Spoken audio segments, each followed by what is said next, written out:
Hello students, good morning. Once again I welcome you in the today's science class.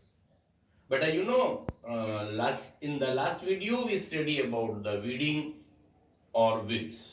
कल हमने आपको बताया था बेटा weeding और weeds क्या होते हैं. जब भी फार्मिंग करते हैं तो एग्रीकल्चरल फील्ड में क्रॉप प्लांट्स के साथ साथ कुछ अनवांटेड वाइल्ड प्लांट्स ग्रो हो जाते हैं जिनका अपने लिए कोई यूज नहीं होता है, लेकिन वो क्या करते हैं, जो क्रॉप प्लांट होते हैं उनके साथ में compete करते हैं फॉर स्पेस, लाइट, न्यूट्रिएंट्स, और ऐसे प्लांट्स को हम वीड्स बोलते हैं. और उनके वीडिंग के मतलब वीड्स को रिमूव करने की जो प्रोसेस होती है उसको बोलते हैं हम वीडिंग. लेकिन एक बार और ध्यान रखें कि वीडिंग मतलब वीड्स को रिमूव करना जरूरी है, लेकिन वो भी वीड्स पर फ्लावरिंग नहीं हो उससे पहले पहले उसको रिमूव करना जरूरी है. और अब इसमें कुछ नेम है ऐसे प्लांट्स जो कि वीड्स की तरह होते हैं, वीड्स होते हैं. उसमें टू नेम्स हमने पढ़े थे, दैट इज द एमरैंथस और चेनोपोडियम. अब इसके बाद में अगला टॉपिक आ रहा है बेटा अपने पास में, मेथड्स ऑफ वीडिंग. मतलब वीडिंग वीड्स को हटाने के लिए जो प्रोसेस फॉलो करते हैं तो उनके कौन कौन से मेथड्स होते हैं उसकी बात हम करें. फर्स्ट नंबर जो मेथड आ रहा है बेटा उसको बोलते हैं हम टिलिंग. और टिलिंग का एक और नेम अपन ने फर्स्ट पॉइंट में पढ़ा था, दैट इज प्लगिंग. प्लगिंग का मीन्स क्या हुआ, जब भी स्टार्टिंग में हम सॉइल प्रिपरेशन करते हैं तो उस टाइम पर अगर एग्रीकल्चर फील्ड में कोई भी वीड्स वगैरह होती है तो उनको हाथ से खींच करके अपरूटेड करके वहां से हटाना पड़ता है.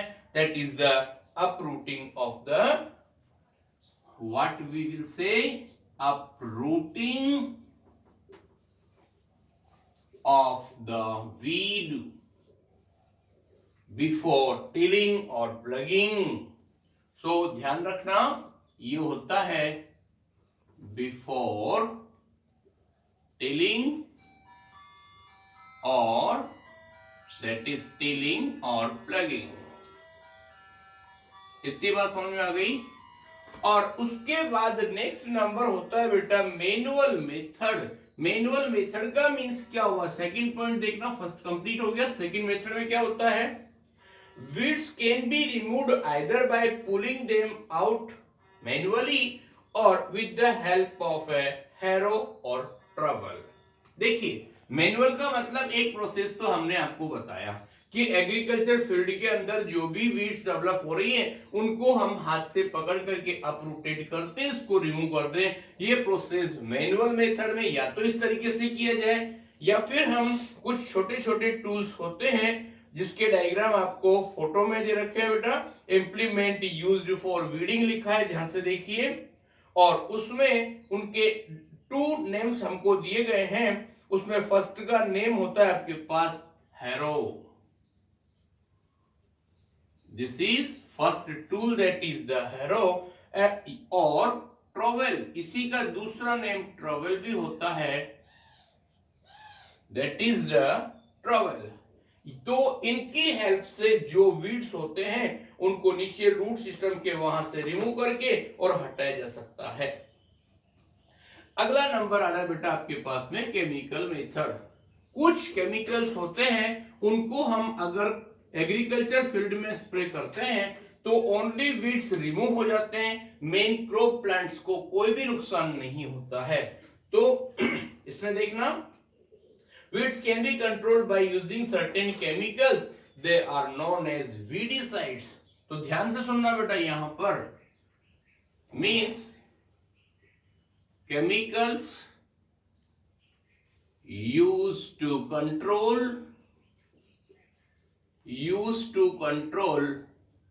weeds are called weedicides. That is weedicides. This is clear sir?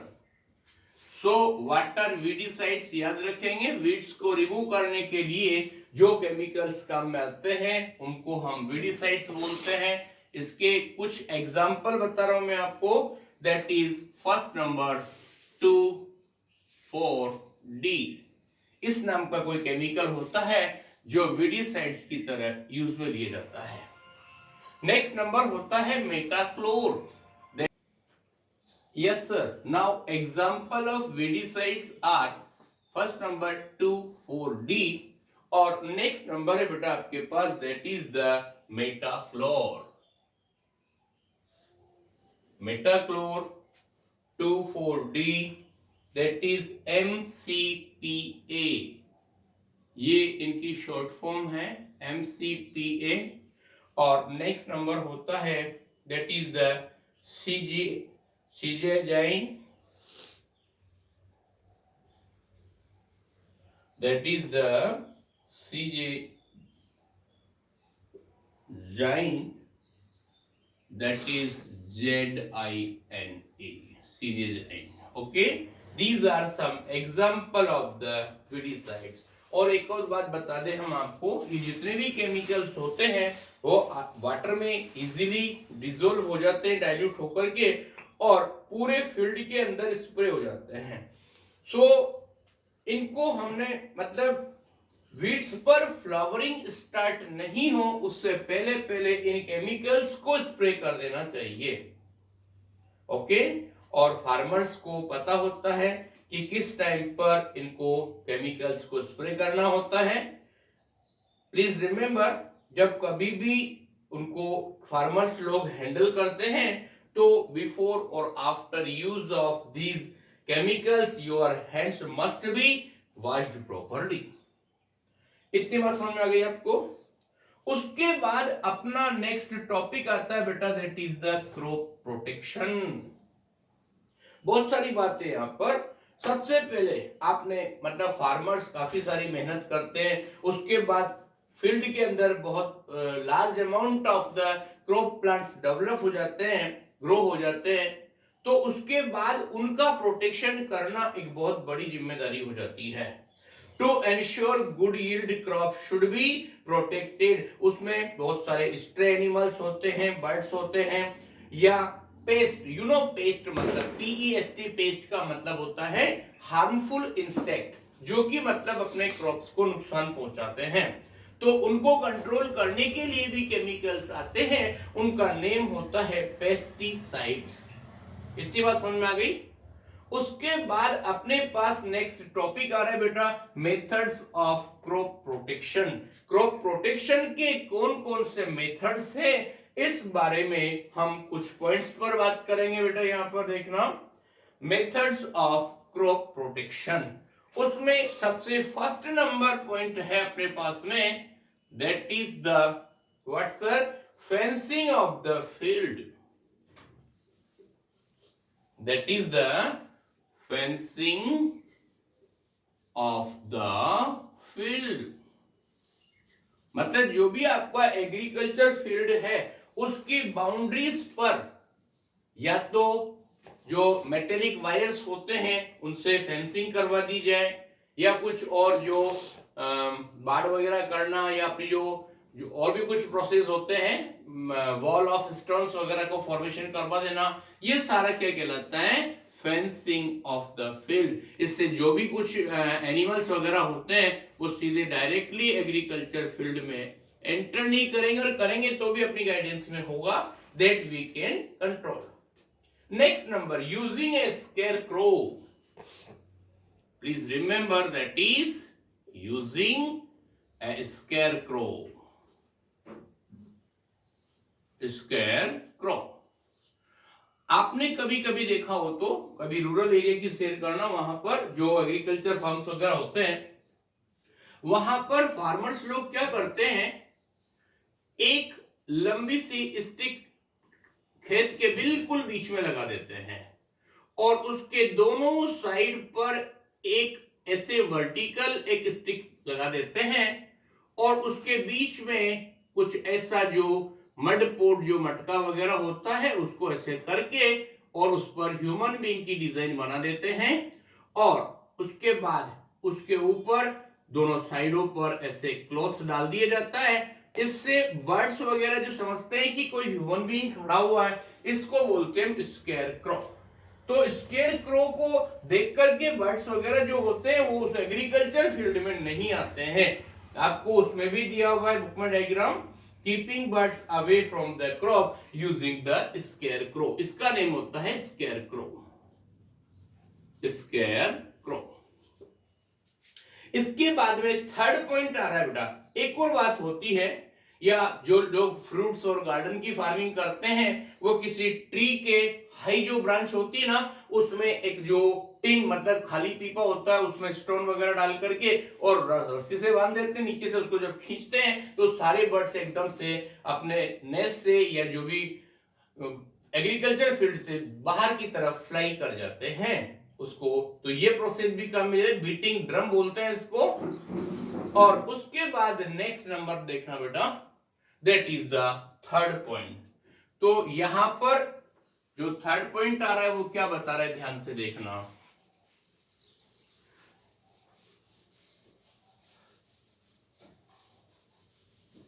So please remember, यहां पर फर्स्ट और सेकंड पॉइंट हो गया बेटा, और उसके बाद हम थर्ड पॉइंट की बात कर रहे हैं और इसमें होगा आपके पास में, that is the crop plants are always prone to fungal, bacterial and viral disease.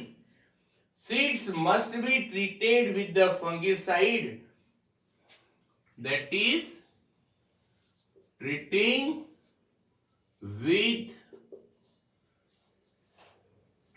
seeds with fungicides, treating with fungicides or spray of insecticides,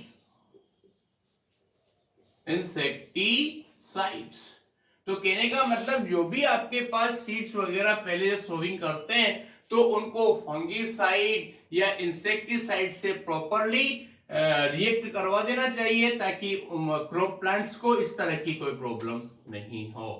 okay, और नेक्स्ट फोर्थ पॉइंट आ रहा है बेटा आपके पास में, that is the rodents, birds and insect causing damage to the crop known as the pest। हमने आपको बता ही दिया, जो भी rodent, birds और insects होते हैं, rodent, birds, insects, that is the insects, ये अपनी क्रॉप्स को नुकसान पहुंचाने वाले होते हैं ना, उनको हम क्या बोलते हैं, आर कॉल्ड पेस्ट। अभी जस्ट मैंने बताया था आपको। तो कहने का मतलब होता है रोडेंट्स होते हैं, बर्ड्स होते हैं, इंसेक्ट्स होते हैं, वो पेस्ट कहलाते हैं। और paste can be controlled by the spray of pesticide. मतलब इसका जो नेक्स्ट पॉइंट है वो बताया है, they can be controlled by spraying pesticides, that is the pesticides। so यहां पर आपकी डेफिनेशन बन सकती है,